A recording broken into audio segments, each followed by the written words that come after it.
महाराष्ट्र प्रदेश Bharatiya Janata party महिला मोर्चाच्या प्रदेशाध्यक्ष चित्रा वाघ यांच्या प्रमुख मार्गदर्शनाखाली खामगाव येथे नारी शक्तीचा सन्मान सोहळा संपन्न झालाय।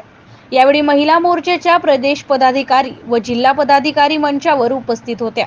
पंतप्रधान नरेंद्र मोदी यांच्या कल्याणकारी योजनांमुळे महिलांना होणारा त्रास कसा कमी झालाय याबद्दल विस्तृत माहिती चित्रा वाघ यांनी दिली आहे।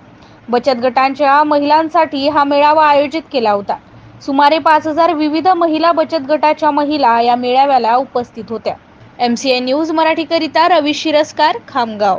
आज मला आनंद वाटला, माझ्या काही मैत्रिणी इडलीच्या पावडर बनवतात, ढोकळ्याची पावडर बनवतात, काही जणी माझ्यासाठी सांडगे घेऊन आल्या, पापड घेऊन आल्या, काही जणी मंडप डेकोरेटरचं काम करतायत। अशा विविध संधी मैत्रिणींनो तुमच्यासाठी येणाऱ्या दिवसामध्ये तयार आहे। आणि या सगळ्या संधी आपल्याला कोण देतंय? कोण देतंय? आवाजच नाही, कोण देतंय? कोण देतंय? म्हणून आता तुमचा मी फार वेळ घेणार नाही, कारण अक्षयचे कार्यक्रम चालू होणार आहेत। पण मैत्रिणींनो, जाता जाता मी तुम्हाला एवढंच सांगेन की मोदी की गॅरंटी आहे की ती गॅरंटी पूर्ण झाल्याशिवाय राहणार नाही। मैत्रिणींनो, प्रत्येक दिवस आपला ज्यांच्यामुळे आपलं अस्तित्व आहे, आपल्याला त्यांच्यासाठी उभं राहायचंय का नाही? उभं राहायचंय का नाही? आपला आकाशदादा सोबत उभं राहायचंय का नाही? मोदीजींसोबत उभं राहायचंय का नाही? म्हणून तुम्हाला एवढंच सांगेन, नरेंद्र मोदी और कमल का फूल, काय बोला माझ्या मागे, नरेंद्र मोदी और बाकी सब जाओ भूल।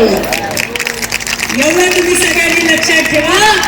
येणाऱ्या दिवसामध्ये भाऊसाहेब फुंडकर आणि त्यांच्या परिवारावर तुमची असणारी माया, आपला लहान भाऊ आकाशदादा याच्यावर तुमचं असणारं प्रेम, सागर दादा, आपल्या ताई, हे प्रेम असंच अबाधित ठेवा। तुमच्या विकासासाठी, तुमच्या प्रगतीसाठी झटणाऱ्या आपल्या या भावाला उद्या वाढदिवसाच्या उदंड शुभेच्छा। आपण सगळ्यांनी आपल्याकडनं जोरदार टाळ्यांनी एकदा सगळ्यांना देऊया। दादा, तुम जियो हजारों साल और साल के दिन हो किती। एवढं बोलून मी माझे 2 शब्द संपवते। खूप आनंद झाला, तुम्हाला सगळ्यांना भेटून आनंद झाला। येणाऱ्या दिवसात आपण परत भेटूच। खामगावच्या सगळ्या भारतीय जनता पार्टी महिला मोर्चा टीमचे मनापासून आभार मानते की गावागावात जाऊन या पोरींनी जे काम केलंय ते खरोखर क्रेडिटेबल काम आहे।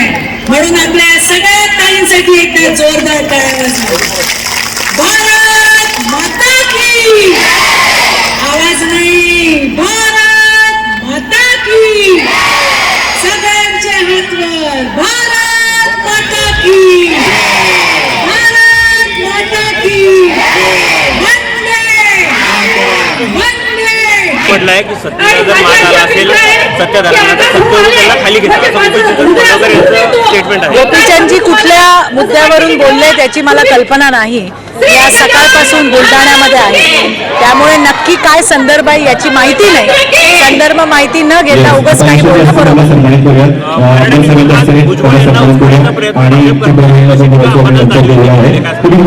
मला असं वाटत नाही।